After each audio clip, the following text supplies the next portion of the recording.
Hey everyone, welcome to Industry Headlines. He's Kevin Kaufman, I'm Fred Weaver, and these are your industry headlines for the week of Monday, March 30th, 2020. All right, Kevin, we're going to talk about essential services today. We're going to talk about what's going on with COVID and its effect on lending and the altering of programs like FHA. Talk a little bit about some potential margin calls that lenders are being faced with.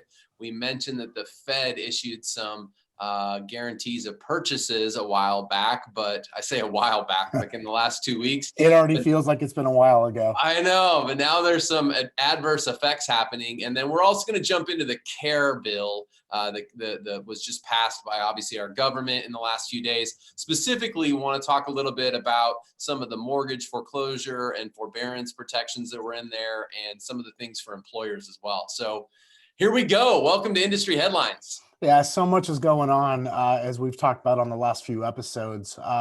Let's just start with, real estate. Kind of, it seems like the country's torn on whether or not real estate is an essential service, right? We've seen some states come out and say that it is, like Arizona, where we're at. Other states have said it's not. And then we've seen as recently in the last, 24 to 48 hours, states like Washington State, who initially said, no, it's not, has come back out and said, oh, yes, it is. Actually, yeah, it's an essential service. So you guys can keep doing your job, keep doing what you need to do. Yeah, the country's torn. The industry itself is sort of torn on whether we're essential or not. And then how you define it is probably what matters more, because there are states saying, California just sort of reversed their course too and said, hey, we're actually real estate's essential, but then they also say real estate agents can't go out and show property. So there's just a little bit of a pull here. And I think we're going to continue to see it over the coming weeks and maybe, unfortunately, coming months as we try to grapple with what's essential, what's not, what can you do inside of that. So, my feedback is if you're in the real estate industry, stay tuned to your local brokers, your local associations, and, continue to practice social distancing, even if you are going about your real estate business.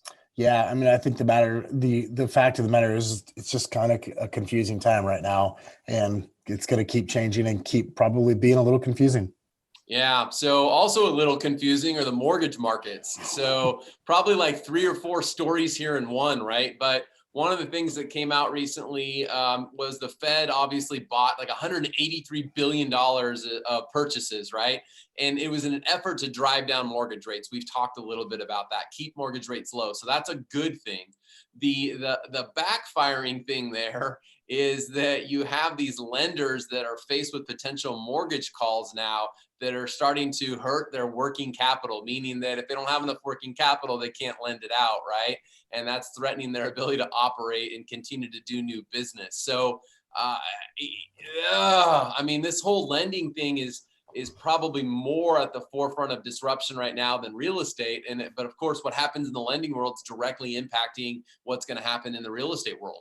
Yeah, absolutely. I mean, everything from these margin calls that are, facing, the banks to come up with come up with this cash, to the changes to FHA loan requirements, right? That are also happening, because of what is going on right now with between the stimulus package and everything with the whole aftermath or wake, if you will, of COVID. Yeah, and without getting detailed, you probably should go do some of your own research if you want to know the details on why some of these things are happening. We don't have enough time in this little short podcast episode to go through it. But FHA, as an example, let's just talk about one predominant, very popular loan program most people are familiar with. FHA requirements are still the same. They have a minimum credit score of 580 and a down payment of 3.5%. The problem is in the last 7 days, Kevin, what's happened is that lenders have started raising the minimum FICO, many of them going as high as 660 on the minimum FICO, so 80 points higher, therefore lowering or eliminating the buyer pool that can actually now buy a home and qualify for an FHA loan. So the changes that are going on out there in the environment and the risk that's being associated, and then the forbearance piece, can people not pay their mortgages? And, it's starting to put pressure on some of these lending programs that we would have said, hey, like they've always been there, they're not going to change. And yet here they are changing. Yeah, they absolutely are. So many of these things are happening. And then we got the care bill, right? So care bill came out last week. And, obviously with trying to help people, right? Trying to help folks with things like mortgage forbearance and foreclosure protection and even renter protection. We're Hmm. seeing all of this just now starting to come out and trying to make sense of it all. Yeah. So what did come out in the bill last week, or I should say in the last couple of days, Kevin, is that for federally backed loan mortgages, which are guaranteed or insured by like FHA, VA, or Fannie or Freddie because they're securitized by them, they passed some stuff that said a request can be submitted to your loan servicer if your loan's backed by one of those guys, and a forbearance can be granted for up to 180 days, excuse me, so 6 months at the request of the borrower. The good news, no fees, no penalties, no interest. But what a lot of people don't understand about forbearance is it's not a deferral. It's not putting the money at the end of the loan like some of that's been talked about. It's just saying you don't owe us now, but you're gonna have to come back later and catch all that up, right? So, and then what the credit impact is, that was not necessarily agreed upon. So, or maybe I should say, was not necessarily specifically mentioned. So, folks are going to have to do their own due diligence if they're unable to make their payment or in a tough spot to reach out to their lender and then find out in writing what the terms of that are. It sounds like banks are being pretty welcoming to work with people right now. They don't want to see people necessarily just go in default without offering options. But how good those options are, I think, is still up for debate. Yeah, I think the main thing that I want to take out of this and that I want to encourage our listeners to take out of is that there are options and banks are trying to work with us. Do we have it figured out? Do they have it figured out yet? No. But positive signs that they're they're wanting to work with people and they're wanting to make sure that there is some help, there is some relief for the average person. Yeah. And lastly, also part of the care bill, if you happen to own a business, maybe you're a real estate team or a mortgage operation with less than 500 employees.